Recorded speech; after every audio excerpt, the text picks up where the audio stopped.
Almighty Radio. Welcome, everyone. This is 5RoundMMA. My name is Alex Samaras, alongside my in-studio co-host, Albert Cita. And on the phone, we have from sunny Orlando, Florida, Guillermo Cita. Gentlemen, how's it going? Wahoo! I'm doing good, man. Hey, so I kind of want to give a little insight to our listeners and viewers of the video right now. So what's worse, guys? A fantasy football league with your coworkers and friends, or a fantasy football league with your own family? It has to be family. Family? They cut too deep, right? You guys are both in. You guys are both in the league Yeah. with your coworkers, and you guys are both in the league with family, right? You're just saying the smack talk with the family is way worse, right? Gets a little more personal. Yeah, they know all the deepest secrets and stuff like that. They try to bring out the worst in us. They know exactly. Guillermo will be bringing stuff up when I was like 4 years old. I'm like, dude, really? Smack talk. We're still talking about this? Dude, it's funny because I always bring up when Albert got lost to a girl in karate. I was 4 Albert years cried in front old. of everybody. For the record, if anyone's 4 years old. Still got beat by a girl. And now, obviously, I'm not the tallest guy. Well, now. So imagine me at 4 years old, how short I was, dude. Get out of here. I was like an infant size. Yeah. That's not fair, bro. What's It was funny, an unfair fight. everybody listening, that's his only experience in mixed martial arts is karate at 4 years old. First of all, I got up to orange belt for the Yeah. record. And second of all, if that girl is listening to this podcast, I'll challenge her to another karate And I'm point pretty match sure she can still system. beat you If up. she wants some, she can get some. I'm sure this girl can still beat you up. There's nothing wrong with losing to a female mixed martial artist, especially nowadays. No. I mean, half the women out there could beat half the men out there. And So. I'm pretty sure it was an illegal kick. I'm pretty sure she hit me closer to the head Did she sweep than the leg? in the chest area where the point system is. She didn't so sweep the technically, leg? I should have won by DQ. Pushing the right button before you get started. So we have a lot to talk about. We got UFC Shanghai took place on the Fight Pass like at 4 o'clock in the morning and 7 o'clock in the morning, wherever you're living. Talk about getting hit in the head, right? Yeah, super early. We got one of the top welterweights, or quote-unquote top welterweights in the world, retiring. Cyborg versus Holm. More boxers are calling out Conor McGregor, and we're going to preview UFC 218. So, Albert, timer starter, please. Round number 1. Kelvin Gastelum versus Michael Bisping took place this past week in UFC Shanghai on the UFC Fight Pass app at like 7 o'clock in the morning East Coast, 4 o'clock in the morning West Coast time. I woke up to the great news that Kelvin Gastelum had knocked out Michael Bisping in the first round, like 2 minutes in. So Bisping took this fight less than 3 weeks after getting choked out and knocked down by GSP at UFC 217. Looking back now, was it the wise move to step in there, Guillermo, and Kelvin Gastelum on short notice for Michael Bisping? I don't think so, but more credit to Michael Bisping for doing it on short notice, because this card was pretty much in chaos after the whole Anderson Silva debacle. That who else could lead a card in such short notice? And it's unfortunate for Michael Bisping that he lost knockout, but I mean, like, he stepped up to the plate. I mean, you got to give him credit for that. He came off a loss against GSP, title fight, and then just to go right back into for a middleweight contender in this weight class. I mean, that my hat's off to Michael Bisping. I mean, I get it. Like, yeah, that's hats off to him. Super tough dude, tougher than I am, 1,000 times tougher than I am, will ever be. But like the whole Bisping, like a legend of the middleweight, like people call him middleweight legend, one of the best fighters ever in the middleweight. Like, I get the outpointed admiration for taking the short on the fight on short notice, but like all of a sudden now he's a middleweight legend and like one of the best to ever do it. The dude hasn't really beaten anybody, and kind of a champion of circumstance. I mean, Albert, am I wrong? Am I being a jerk here for kind of? No, you're 100% right. He beat the guy that he needed to beat, guys. He beat Luke Rockhold. True. When the iron when he was champ. We're talking about like a legend. And remember, guys, he stepped in last minute too. But at the same time, we're talking about legend. Like I when I picture an MMA legend, I picture a highlight reel of like 5 minutes long, showing all the. This is why it pisses me off. One highlight his whole career. Yeah. And that's when he tagged Luke Rockhold. Other than that, there's no highlight you can really find in Michael Bisping's career. Yeah, this is for our Dos Leprechauns and our good friend Jason Hendricks. Look at Chuck Liddell's highlight reel. He has knockouts against, He actually has a highlight reel. Yeah, exactly. You get the Tito Ortiz. He's in there with Rampage. He's in there with Randy Couture. All these like legends on there. Like Michael Bisping, okay, you're gonna edit some of the when he does like kind of quick edits, right? Yeah, quick edits of like. But I don't know. I'm just kind of saying this whole. this great, one of the greatest middleweights of all time. Like I'm pretty sure now he's gonna probably take a long break. I think he said he's gonna retire in May or something like that. I guarantee they have a you. card like in London. In London, right? I guarantee you the UFC is going to give him like a tomato can to fight, of course. so he could go out on top. I mean, if David, maybe somebody know, maybe like a David Branch will step up and something like that. But I think something lower than David Branch in the movie division, I think. But I mean, so much respect to the guy for fight. I haven't seen him. Vitor Belfort. I mean, does taking a fight on a short notice make you an automatic legend now? Is that what the standards are in MMA? Like, okay, you took a shot at short notice, a fight in 3 weeks notice against Kelvin Gastelum, so you're not a legend. You're not one of the best middleweights ever. I don't see it, but that's just me. I just think you guys use the word legend loosely, so why not add Michael Bisping to the legend category? Yeah. If you guys are going to use it loosely, then I'm okay with them calling Michael Bisping legend, because if really going to go opponent through opponent, give me one person, one legend that Anderson Silva beat. Give me one. Oh man, we'll be here all day for for real. Anderson Silva defeating legend. No, Dan there's Henderson. nobody. Dan Henderson's Okay, a legend. Michael Bisping had the win against Dan Henderson. Barely, dog. By the skin of his teeth. It doesn't matter, you know how Anderson give me Silva one legend. You know how Anderson Silva beat Dan Henderson? He choked him out, bro. You know how Michael Vitor Bisping beat Dan Belfort? Henderson? He survived. Vitor Belfort? I mean, Yeah, give me Anderson legend. beat Vitor Belfort. Michael never beat Yeah, Vitor Belfort. I know. That's what I'm saying. It's He actually got KO'd nasty. Are we kind of it's talking very, about Pete? it's very thin. Yeah. Pre-TRT? And the thing, No, we're talking. yeah, We're talking pre and post. But my thing is, if we're gonna use the word legend loosely, and to me, Anderson Silva never really beat anybody legendary. Because if you're gonna put Dan Henderson, Chris okay, Lieben? so if you're gonna Your put boy those guys, Rich Franklin. if you're gonna put those, my point exactly, Albert. If you're gonna put those guys as legends, why not Michael Bisping? This is one of the most active guys in middleweight Rich division, Franklin the most wins. Was a champion for like a whole year. Couple And years. so Couple years. Michael Bisping was a champ for a year. Yeah, well, he fought 2 fights in a whole year. Okay, so As champion and retained his belt. I think there should be different tiers, and then Michael Bisping is not on the top tier of like a GSP or even like a. Oh, so now because we use the legend term loosely, now we got we're to not separate it using into 2 tiers. If you're gonna consider get Michael outta here, Bisping a Alex. legend, if you're gonna consider him a legend, then he's like maybe the B team. Maybe he's like the the. Then include Machida in that list, bro. Include him on there. Yeah, he has a highlight reel, unlike Michael Bisping. Maybe choose on the C list. You know where I put Michael Bisping? Right where Forrest Griffin's at. Oh yeah, true. Okay, so real quick before I want to ask you guys about Kelvin Gastelum.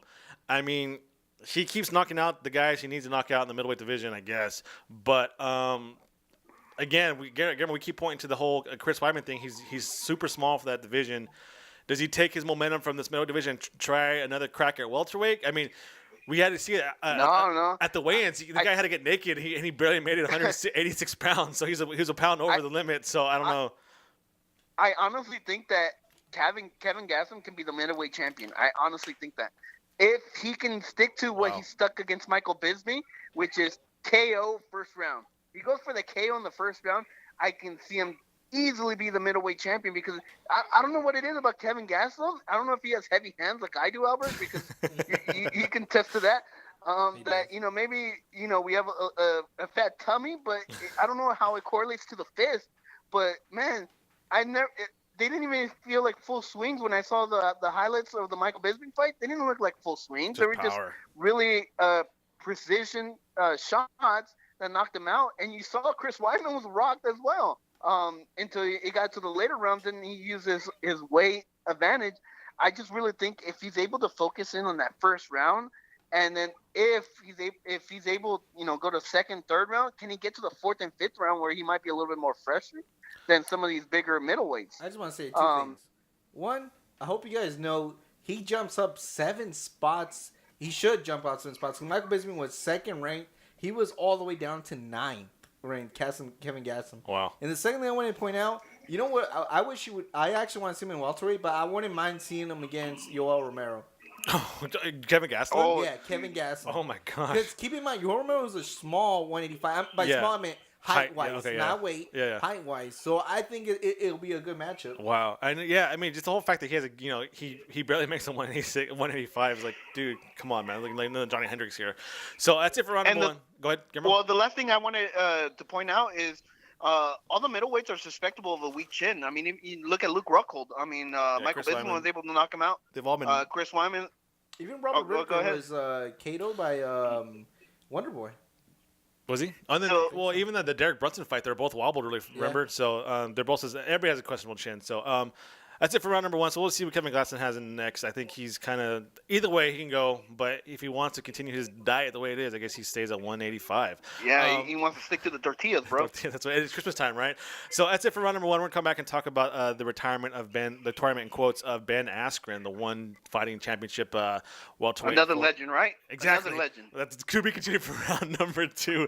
But before we do that, I want to talk about our great friends, great sponsors, longtime sponsors. 5 Rounds clothing line. 5 Rounds offers unique collection of apparel and accessories by incorporating the culture, style, and attitude of mixed martial arts. They are constantly evolving and improving to become the best fightwear company possible in the MMA world. Check out the lines with t-shirts, hoodies, hats, and other great accessories at 5rounds.net. The number 5rounds.net. Follow them on Twitter at 5roundswear and on Instagram at 5rounds_. Get it on. 5 Rounds clothing line. Round 2 coming up next. Welcome back. Time for round number 2. So I'm going to give you some blind statistics here, right? So 18 career wins, 0 career losses, 6 wins by KO, 5 wins by submission, and 7 wins by decision. A 2-time welterweight champion in 2 different organizations. And just blindly, Guillermo, is that enough for you to be considered one of the best fighters ever in the welterweight division? If you just told me the statistics, yes. Yes. So you tell me what organization he fought for. Bellator, and then most currently the one championship in Asia. I'm talking about funky Ben Askren here. And let me put it into perspective, guys.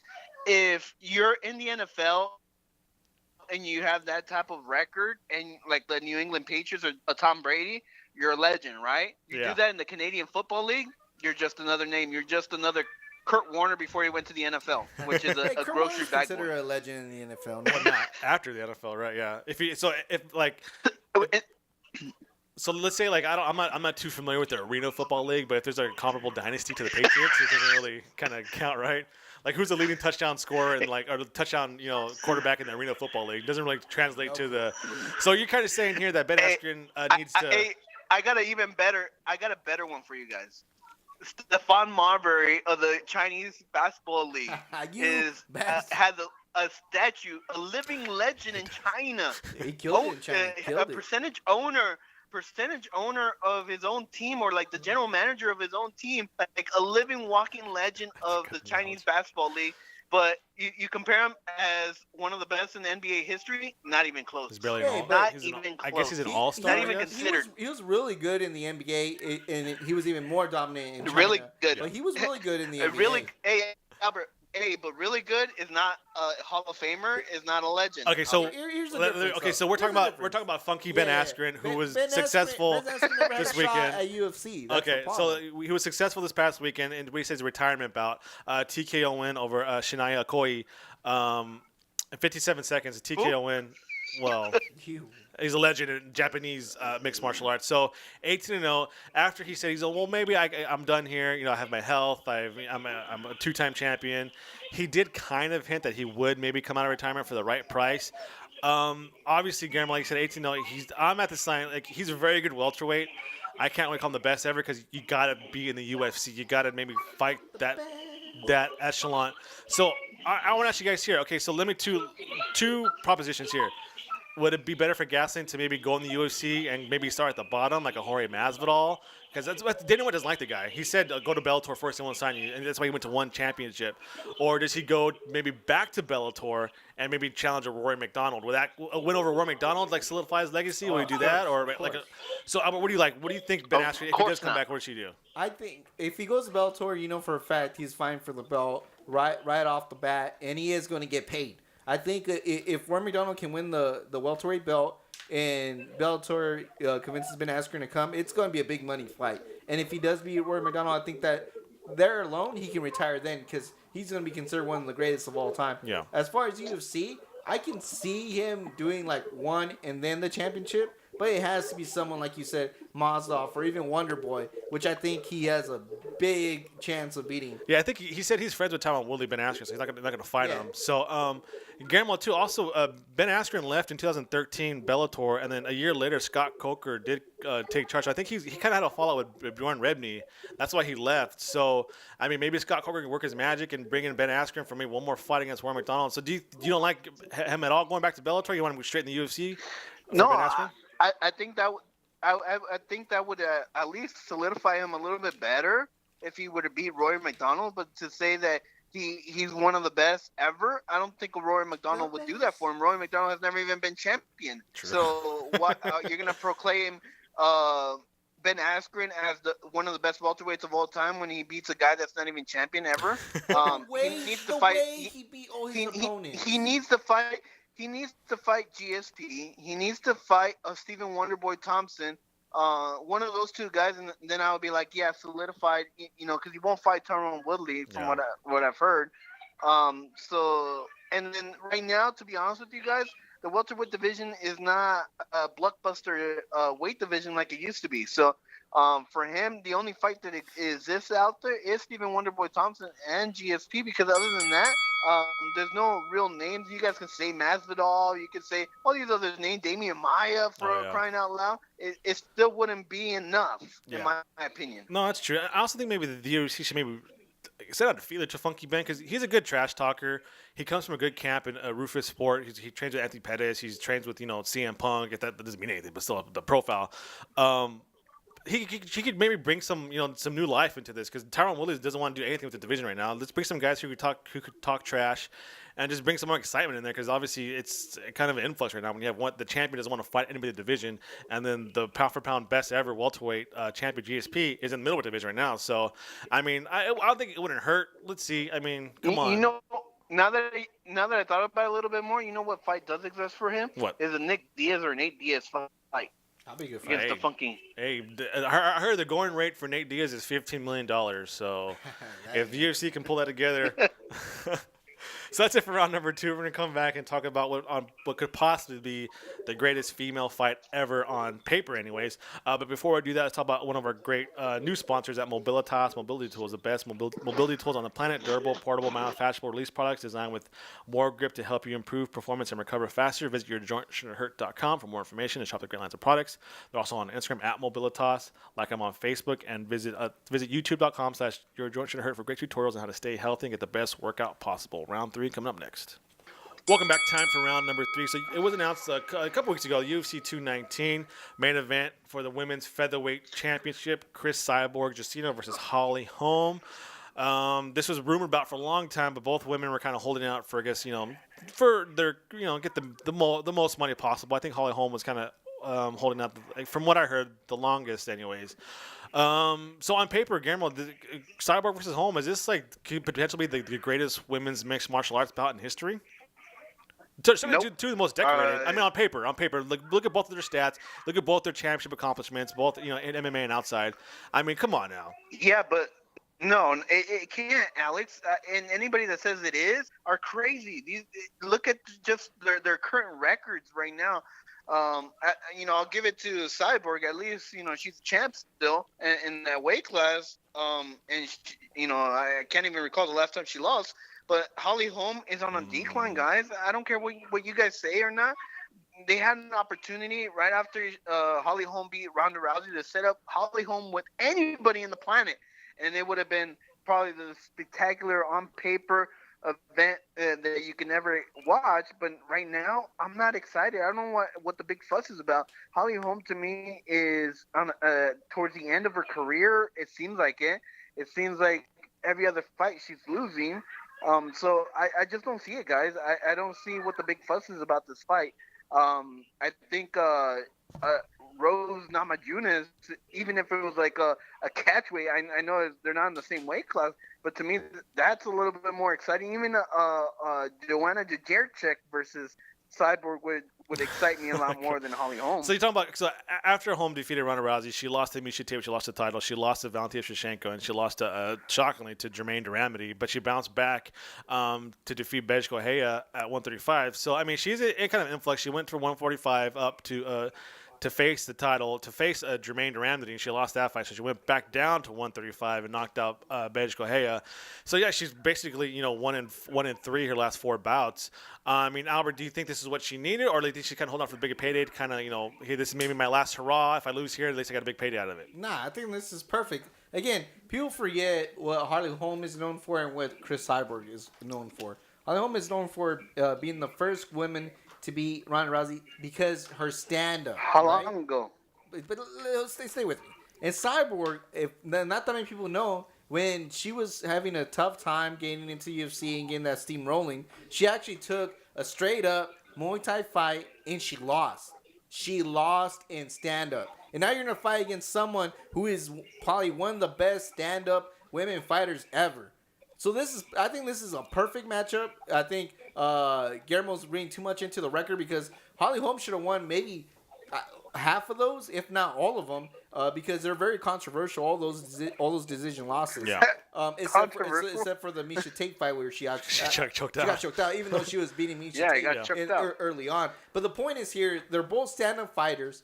Cyborg has shown that she could get beat standing up against somebody whose profession is standing up. Yeah. So I think on paper, I think this is an awesome fight, if not the best fight. So again, I'm going to ask you. I know the answer probably already. So Cyborg is opening up as a betting favorite in Las Vegas. Albert, do you agree with that at all, or is it kind of just Vegas playing the odds against the people? I agree that that's what should be the odds, but I'll tell you what, I'm betting on Holly Holm. Holly Holm.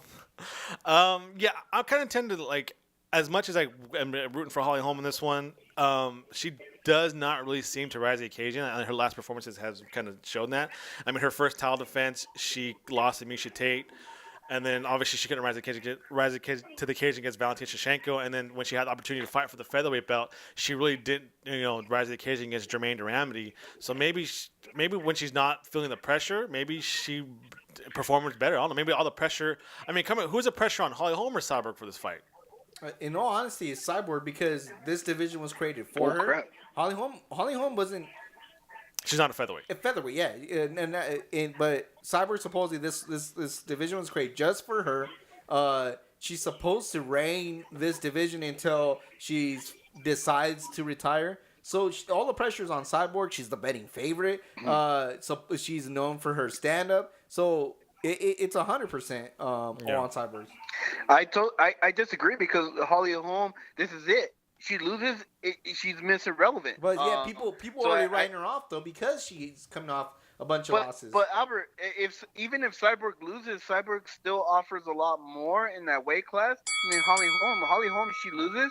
We're talking about the end of her career. We're talking about retirement. Does she still have what it takes to compete? No one expects her to bounce back. Yeah, but there is no bouncing back after a loss like that. That's it for round number 3. We're going to take a small break and come back and enter the championship round. Before we do that, I want to introduce you guys to one of our great new sponsors and partners at Girl Gang Wraps, hand wraps and clothing apparel. Girl Gang Wraps was created for the girl that practices martial arts and also likes making a fashion statement. They got hand wraps, T-shirts, buttons, patches. It's basically fight gear for fight babes. Fight like a girl and badass apparel. Follow them on Instagram at Girl Gang Wraps and visit girlgangwraps.com. So I think a Black Friday this ended here, but if you use code GGFG, let them know FiveRoundMMA sent you. That's promo code GGFG to shop their great lines of products. That's it for round number 3. We're taking a small break as the championship rounds come up next. All right, welcome back. Time to enter the championship rounds. So in the past couple weeks, we had 2 legendary boxers very awkwardly call out the notorious one, Conor McGregor. First, it was Oscar De La Hoya, who did it seemed very staged on some podcast, at some Golden Boy podcast. It was very like a stage question with the host, like, "Hey, bro, I heard you're training again, man." And then Oscar, like, "Yeah, how'd you hear about that? I've been training in secret for months now, and I'm going to come out of retirement for one fight. I'm going to challenge Conor McGregor. I can knock him out within 2 rounds." And then over Thanksgiving weekend, Manny Pacquiao very awkwardly challenge Conor McGregor. He posted a picture of him. He posted a picture of McGregor just kind of like in a sweater, like sitting down. He said, "Oh, happy Thanksgiving. Don't eat too much. 2018, I'm going to fight you at Notorious for McGregor." So, I mean, it's very. I mean, if one thing you think Oscar De La Hoya and Manny Pacquiao should have learned from Conor McGregor is you got to put some stank on it when you're talking smack, right? I mean, they both challenge him in the most awkward ways possible. And they both kind of look a little bit foolish, I think. Guillermo, give me your thoughts on both challenges. I mean, with the possibility of any one of these fights ever happening. 0%. For both of them, right? Talk about reaching for the stars. Talk about like trying to get a last paycheck out of this. I don't know if it's greediness or what, but I mean, like, they don't. I would assume that they don't need the money, but I mean, like, it seems like they're reaching out there because they want the money. I mean, that's the only reason why. I just don't see what Conor has to prove by beating Pacquiao or De La Hoya. Go against Golovkin or Canelo, and then we're talking about something worthwhile for Conor McGregor and a bigger paycheck. Albert, what do you think? Did you prefer a call? First of all, I want to say they have a 1% chance of making this done. Because there's always a chance, right? Yeah, there's always a chance. But the irritating part is the reason Floyd Mayweather and Conor made sense and came together was they're both relevant at the time. Let's keep it real. I love Oscar De La Hoya. I grew up watching Oscar De La Hoya. He was a hero of mine. I think he's the greatest Mexican fighter. I said it. Mexican fighter I have ever seen. I really look up to Oscar De La Hoya. But with that said, his last bout didn't look that good against Manny Pacquiao. He's been gone for so long. The iron's not hot. Let's keep it real. And the same thing with Manny Pacquiao. Ever since his controversial statement, no one cares. I bet you most boxing people didn't even watch his last bout that was free on ESPN. Free on ESPN. In Australia, huh? It wasn't even a pay-per-view. It was free on ESPN, and he lost. So the iron hasn't been hot with Manny Pacquiao for a long time, ever since he made his dumb comments, and he just lost on a free event. Wasn't even pay-per-view, so I don't see how in any ways this gets done. I want to see nobody cares anymore about these two fighters. I want to see the demographics. I want to see the Filipino watch. Yeah. Hey, so Guillermo, if one is will McGregor ever return to the boxing ring? And two, I mean, what fighter will have him go back in there? Is it like you said, a Golovkin, a Canelo Alvarez? So will we ever see McGregor in a boxing fight again? That's hard to say. I think there's more money to be made in boxing than there is in UFC, at least for Conor McGregor. I think. Well, Albert, to be honest with you, from what I've heard, Conor is not going to get back in the MMA ring unless he has some type of ownership with the UFC. Cool they're just going to come off a big pay-per-view cut. That's what's going to happen. That's what people don't understand. But, I mean, like the pay-per-view money is a lot. I mean, even if you just get $8 off that, $8 per buy in that pay-per-view, that's a lot of money. And Conor McGregor is not an idiot either. Sure, he has to be realistic. Unlike Nate Diaz, how they're unrealistic. I think Conor's a realistic man and knows that $250 million paycheck came because why? Of his dancing partner. There's no dancing partner equivalent to Floyd Mayweather in MMA, so there's no reason him to expect that type of paycheck ever again. Yeah. With that said, I think he just gets a bigger buy-in in the pay-per-view. And like I said, anybody out there, do the math. $8 times 1.5 pay-per-view buys. That's a lot of money. And I'm in the low end. He's going to get something way higher than $8 a buy-in. Yeah. I mean, yeah, we'll see what happens. I don't see him in the boxing ring anytime soon. I think MMA is his game, but we'll see. I just think it's kind of funny that both Pacquiao and De La Hoya are calling him out. That's it for round number 4. We got one more round coming up. Before that, I want to talk about our brand new sponsor, Dioxyme. Supplements with morals. Their products promote active lifestyle, improve athletic performance, and provide health benefits. All their supplements are made with strict QSE standards. Each ingredient has proven been effective, and they always use pharmaceutical doses. That's Dioxyme. That's DIOXYME.com. They're also on all forms of social media. Give them a follow and check out their great lines of supplements. Get in shape. post holidays, right? You might as well. We're eating all this food here. Get Dioxyme to help you get in shape. So we got the fifth and final round coming up next. Fifth and final round. Before we do that, I want to give a quick shout out to FightBookMMA.com, the only place you'll find real combat news, sports from all over the world. A website you can trust accurate news from MMA, kickboxing, boxing. They cover everything from local promotions to all the major ones, all under one roof. That's FightBookMMA.com. Like them on Facebook. Follow them on Twitter and Instagram. Just bookmark it. FiveBookMMA.com. They're great friends of ours, and they support all forms of combat sports. Local, major ones, they're all there. FiveBookMMA.com. UFC 218. December 2nd, Little Caesars Arena in Detroit, Michigan. Max Holloway versus Jose Aldo. Also, on December 1st is the tough finale. So we'll see a new world champion crown. The women's flyweight division will be crowned. I have to admit, I have not been watching The Ultimate Fighter, so I'm just going to tune in, surprised, like everybody else on Friday nights. So let's get to UFC 218. Jose Aldo versus Max Holloway 2. I mean, I was a little disappointed when Jose Aldo was mentioned as a replacement. We talked about it a couple weeks ago when it was announced. I mean, Albert, you excited for this new main event now? I'm not as excited as I was when it was Frankie Edgar, just because it was going to be a new challenge for Max Holloway, and I think Max Holloway proved that he was the better fighter the first time he fought Jose Aldo. But nonetheless, am I interested? Of course. Jose Aldo did some boxing in between his last bout with Max Holloway up in Northern California. So, I mean, maybe his boxing got a lot better because he got tore up by Max Holloway in the stand-up. But I do think that it's just going to be the same story all over again. I think Max Holloway is too young, too tough, too strong, too lengthy for Jose Aldo. So with that said, I'm not that excited to see that bout. Also, the co-main event game was Alistair Overeem versus Francis Ngannou. If Francis wins, he's the number one contender, right, for the heavyweight championship? He should be. Should be. I mean, like, it's hard. Even though my issue with Ngannou is activity. There's a lack of activity here recently. I don't even know when the last time he fought, but we've been excited for him for months. It seems like, and we still haven't seen him. He fought in January this year. Yeah, 11 months ago. Yeah. But with that being said, I still think, if you're talking about inactivity, where is Stipe Miocic? True. True. Where's Cain Velasquez? That guy's been even more quieter than a mouse. Yeah. So, yeah, I think I'm more excited for the co-main event than the main event. Yeah, same here. Also got a flyweight bout between Henry Cejudo and Sergio Pettis. That's the one I'm hyped about.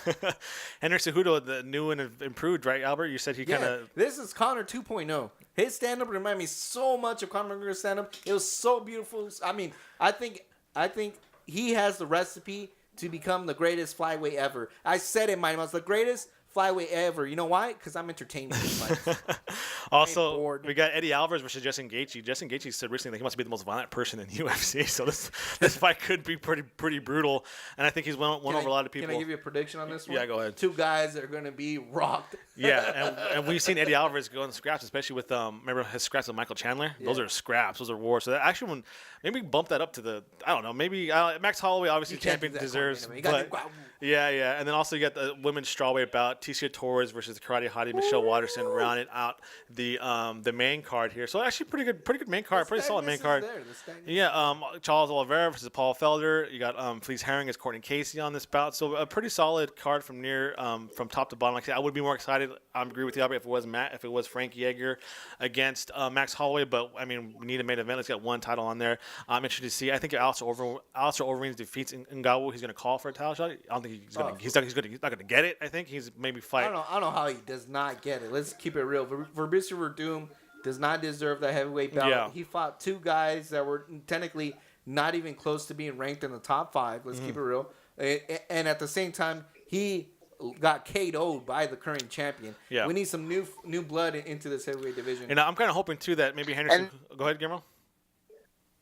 I was gonna say, and then you got to remember he's probably gonna be stuck in Australia for a while, given that he assaulted somebody. Assaulted Colby Covington. Yeah. You do not throw a boomerang to any man. It's not a weapon, right? Yeah, that's a deadly weapon, dude. Yeah. I've seen people like kill animals with the boomerang. Yeah, and That's no joke.